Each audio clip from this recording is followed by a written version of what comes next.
Dari Geraha Sangkakala Surabaya 1062 The Voice of Love. Saya Pastor Bani Firdaus kembali menemani kekasih Tuhan hari ini. Kekasih Tuhan, beberapa waktu yang lalu saya mendengar kisah dari seorang teman yang bekerja di sebuah perusahaan besar. Dan di tengah kesibukan, di tengah rapat, di tengah kesibukannya dia sehari-hari dikejar target dan tenggang waktu, dia mendengar tentang praktik tidak etis yang dilakukan oleh salah satu rekan kerjanya. Sebuah keputusan yang jelas bisa merugikan banyak orang. Teman saya merasa bingung, apakah harus ikut diam dan terus bekerja seperti biasa, ataukah dia harus berdiri dan menyuarakan yang benar, meskipun itu akan menempatkannya dalam posisi yang tidak nyaman. Kekasih Tuhan, pada akhirnya dia merasa tidak enak sendiri dengan lingkungan kerjanya. Merasa seakan-akan dia berada di sarang penyamun. Ya, dia yang mengetahui kebenaran tidak berani berbicara tentang kebenaran itu sendiri. Singkat cerita, dia merasa gelisah, dia merasa tidak nyaman dalam pekerjaan itu. Dia ingin keluar, tetapi dia berpikir kembali, kalau dia keluar, dia tidak bisa mendapatkan pekerjaan yang lain di usia yang sudah separuh baya. Apa artinya, kekasih Tuhan? Kasih Tuhan, terkadang kita ini perlu berbicara tentang kebenaran. Apapun resikonya, kita harus berbicara mengenai kebenaran. Kemudian teman saya ini tanya kepada saya tentang keputusannya. Apakah dia harus tetap berbicara atau dia harus meninggalkan kerjaannya itu dan mencari pekerjaan yang baru. Saya kembali kepada kebenaran firman Tuhan bahwa dunia itu butuh suara kita.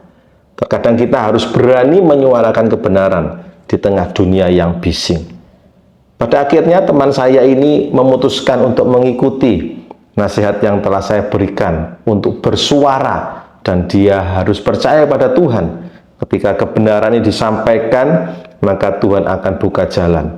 Kalaupun itu dia harus dipecat atau di PHK karena menyampaikan kebenaran, dia harus percaya bahwa Tuhan akan menyediakan yang terbaik untuk kehidupan teman saya ini. Pada akhirnya, kekasih Tuhan, dia memutuskan untuk berbicara dan menyuarakan keberatannya kepada atasannya. Meskipun itu berarti dia harus menghadapi resiko. Dan tindakan itu tidak hanya mengubah arah keputusan yang diambil oleh perusahaan, tetapi juga membuka pintu bagi banyak orang di sekitarnya untuk lebih berani menyuarakan hal-hal yang benar. Kekasih Tuhan, teman saya tidak jadi dipecat. Kekhawatirannya yang selama ini, yang dia simpan, semuanya sirna. Dan saya percaya itu hanya karena keberanian yang ditanamkan Tuhan di dalam hati teman saya. Bukan karena saya, tetapi karena kekuatan Tuhan yang hadir di setiap pembicaraan, di setiap kebenaran yang dia sampaikan.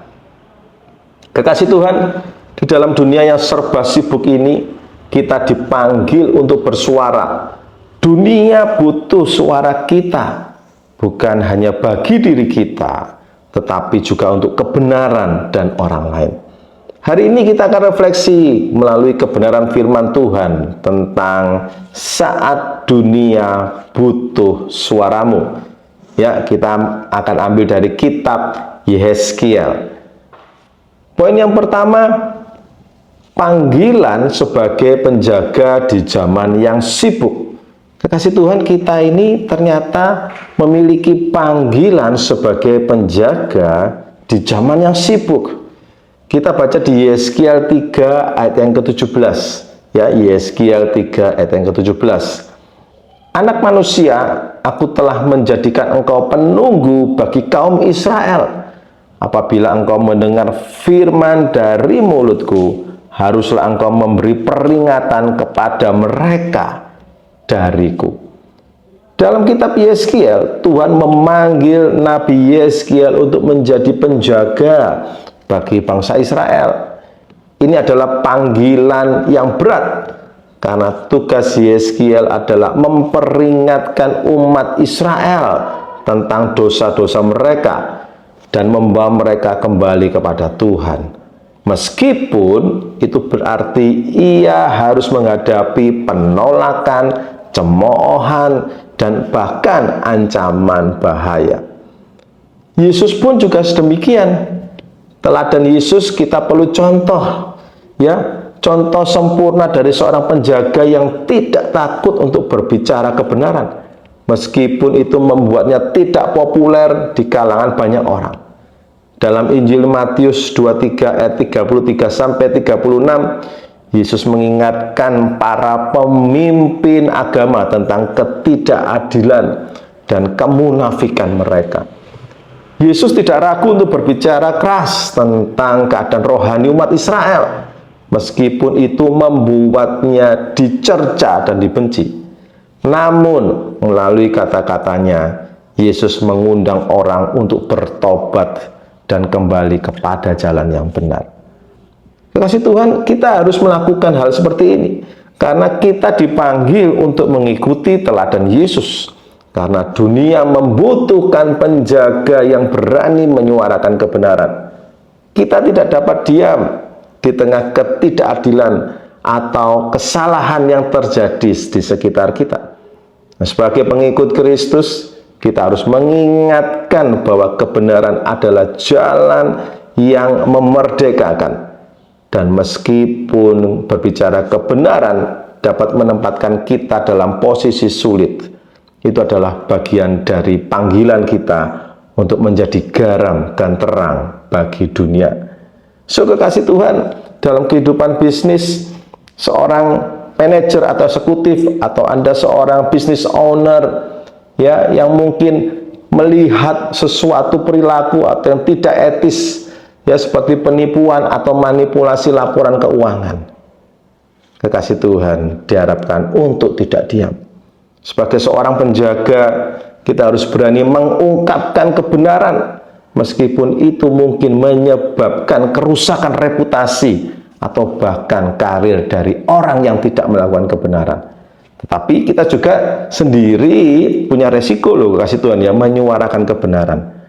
Kalau kita sebagai penyuara kebenaran, kasih Tuhan, tidak perlu khawatir, karena Tuhan pasti menjaga kita. Tuhan pasti menyediakan tempat yang lebih baik dari tempat kita bekerja sebelumnya.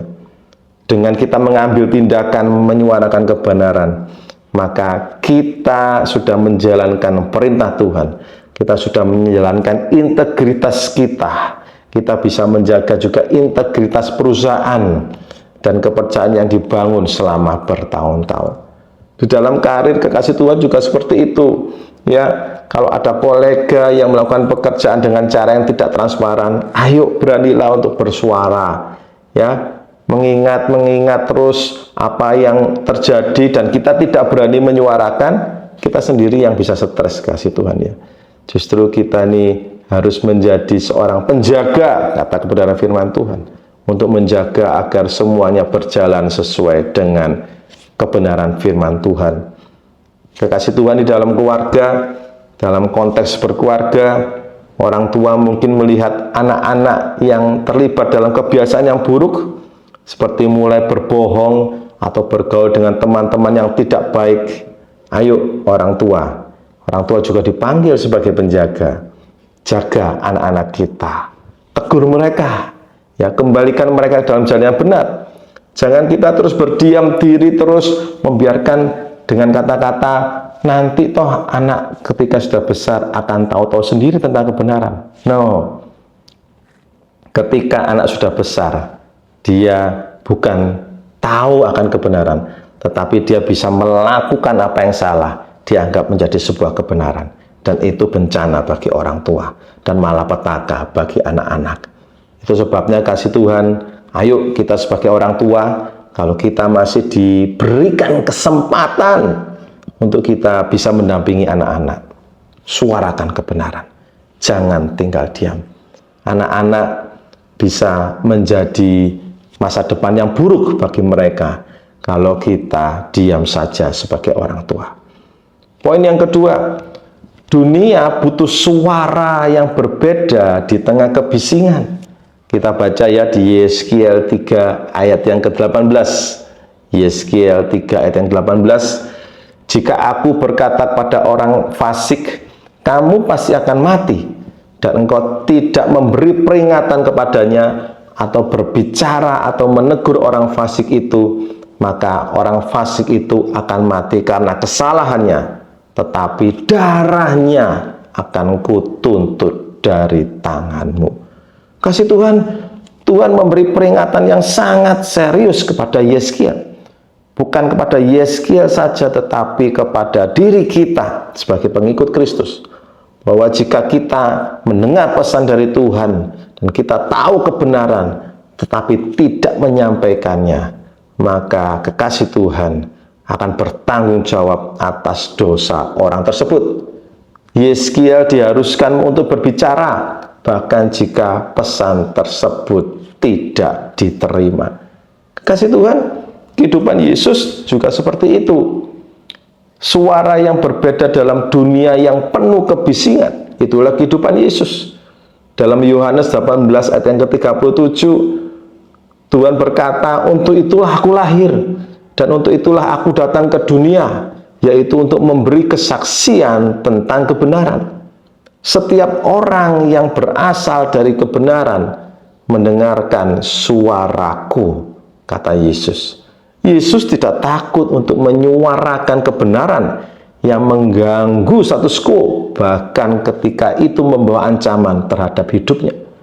Ia mengajarkan kita untuk tidak terpengaruh oleh kebisingan dunia, tetapi untuk tetap teguh pada kebenaran.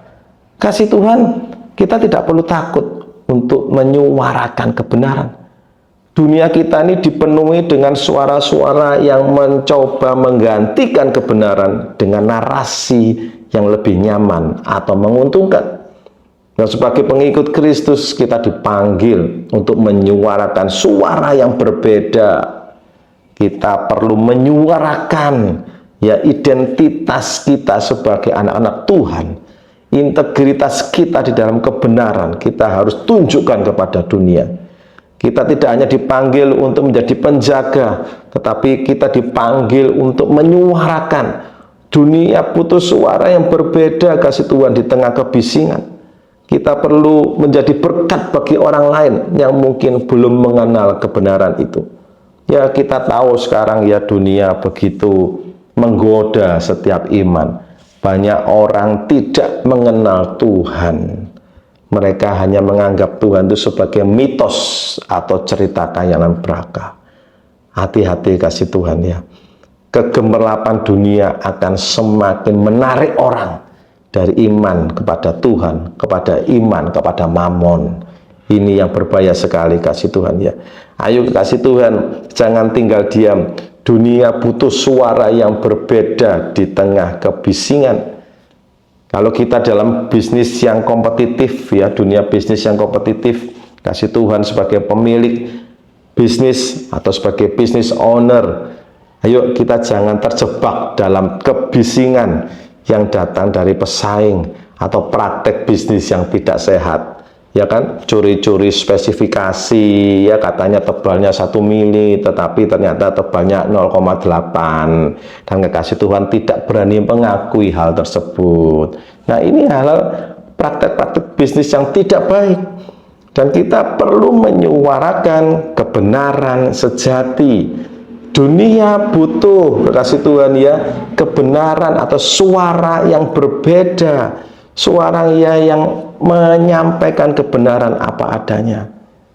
Kalau kekasih Tuhan yang meniti karir, ya, berada di dalam lingkungan kerja yang kompetitif, dan saya yakin setiap posisi itu adalah kompetitif. Apalagi zaman-zaman sekarang ya, kekasih Tuhan ya, zaman sosial media yang terus menggemakan tentang hidup yang nyaman, ya kan? Hidup yang serba wah, segala sesuatunya indah, itu memancing dan mendorong orang-orang untuk berlaku kompetitif yang tidak adil. berlaku kompetitif yang curang. Dan ini kesempatan bagi kasih Tuhan untuk terus bersuara. Tuh ya, kasih Tuhan, teruslah bersuara, menyuarakan suara yang berbeda di tengah-tengah posisi apapun yang saudara enyam saat ini. Tuhan kalau menempatkan kita pada suatu posisi atau suatu jabatan, itu bukan kebetulan. Di situ saudara ditanam, di situ saudara diutus untuk menyuarakan suara yang berbeda di tengah dunia yang bising. Di dalam keluarga, mungkin ada pengaruh dari lingkungan sekitar yang memperkenalkan cara hidup atau nilai-nilai yang bertentangan dengan ajaran kekristenan, dengan teladan Yesus atau moral-moral yang telah Yesus ajarkan. Sebagai orang tua, ayo beranilah menyuarakan suara yang berbeda. Demikian juga anak-anak. Kalau anak-anak tahu orang tuanya salah, ayo jangan ikut-ikutan terjebak dalam suara yang sama. Tetapi ayo kita berbicara dengan cara yang sopan, dengan cara yang baik, untuk menyuarakan suara yang berbeda demi kebenaran di dalam iman kita, Yesus Kristus. Ketika kita menyuarakan kebenaran yang dikasih Tuhan, itu artinya kita sayang kepada orang tersebut, bukan kita benci. Ya, seringkali kita itu salah kaprah kasih Tuhan. Kalau kita menyuarakan kebenaran, kita takut bahwa kita dianggap membenci. Sebenarnya kita tidak membenci, tetapi kita menyelamatkan orang yang melakukan kesalahan. Bukankah itu yang diajarkan Yesus Kristus? Yesus Kristus datang ke dunia untuk menyuarakan kebenaran, untuk membebaskan seluruh manusia dari hukuman kekal akibat dosa-dosa mereka yang mereka lakukan, baik itu secara sadar maupun tidak sadar. Kekasih Tuhan, ayo beranilah menyuarakan suara yang berbeda demi kebenaran. Poin yang terakhir, poin yang ketiga, bersuara itu adalah tanggung jawab kita. Ya, kita ini punya tanggung jawab yang tidak bisa diabaikan. Kita baca di Yeskiel 3 ayat yang ke-19. Yeskiel 3 ayat yang ke-19. Tetapi jika engkau telah memberi peringatan kepada orang fasik dan dia tidak berbalik dari kefasikannya, maka orang itu akan mati karena kesalahannya, tetapi engkau telah menyelamatkan dirimu. Ingat kekasih Tuhan, di poin yang kedua, kalau kita tidak menyuarakan kebenaran, orang itu akan mati karena kesalahannya, tetapi darahnya kita tanggung karena kita tidak menyuarakan kebenaran. Di poin yang ketiga, itu adalah tanggung jawab kita. Kita tidak bisa abaikan. Kalau kita sudah menyampaikan kebenaran, ya itu tanggung jawab kan? Kita sudah sampaikan kebenaran, tetapi orang tersebut tidak mendengarkan dan tidak mau berubah, maka orang tersebut akan mati karena kesalahannya. Dan kita telah menyelamatkan diri kita sendiri dari tanggungan darah atas orang yang salah tersebut. Kekasih Tuhan, Tuhan memberi peringatan kepada Yeskiel bahwa meskipun ia menyuarakan kebenaran, bukan berarti setiap orang menerima dan berubah. Namun tanggung jawab Yeskiel adalah menyampaikan pesan itu. Dan jika ia melakukannya, ia telah memenuhi tanggung jawab di hadapan Tuhan. Demikian juga dengan kita, kasih Tuhan ya. Kalau kita sudah menyampaikan kebenaran dan orang tersebut tidak mau menerima, kita sudah lepas dari tuntutan darah orang yang bersalah itu. Yesus juga demikian, kekasih Tuhan. Yesus mengingatkan kita bahwa menyuarakan kebenaran adalah tanggung jawab kita. Tetapi kita tidak bisa mengontrol respons orang lain. Dalam Matius 23 ayat yang ke-37, Yesus mengungkapkan kesedihannya atas ketegaran hati orang Israel. Yesus berkata demikian, Yerusalem, Yerusalem, yang membunuh nabi-nabi dan melempari batu orang-orang yang diutus kepadanya. Berapa kali aku ingin mengumpulkan anak-anakmu seperti induk ayam mengumpulkan anak-anaknya di bawah sayapnya, tetapi kamu tidak mau. Kekasih Tuhan, Yesus berbicara dengan hati yang penuh belas kasihan, meskipun tahu bahwa banyak yang akan menolaknya. tanggung jawab kita adalah tetap berbicara kebenaran, meskipun tidak semua orang akan menerimanya. Kekasih Tuhan, kita harus berbicara kebenaran, dan kita harus melakukan itu. Bukan karena kita tahu pasti orang lain akan berubah, tetapi karena kita tahu bahwa ini adalah tanggung jawab kita di hadapan Tuhan. Tuhan memanggil kita untuk berbicara bukan untuk hasil, tetapi untuk kesetiaan kita di dalam memenuhi panggilannya. Menyuarakan yang benar adalah bagian dari tugas kita sebagai utusan Allah di dunia ini, untuk memberi peringatan, untuk mengingatkan dan membawa orang kepada kebenaran, meskipun hasilnya tidak selalu seperti yang kita harapkan. Kasih Tuhan, hari ini kita belajar tentang bagaimana kita perlu menyuarakan kebenaran, karena dunia butuh suara kita. Dalam praktek bisnis, ayo hiduplah sesuai dengan kebenaran firman Tuhan. Jangan pakai izin yang abal-abal atau pakai uang di bawah meja. Ayo kekasih Tuhan, kita ini memiliki tanggung jawab di hadapan Tuhan.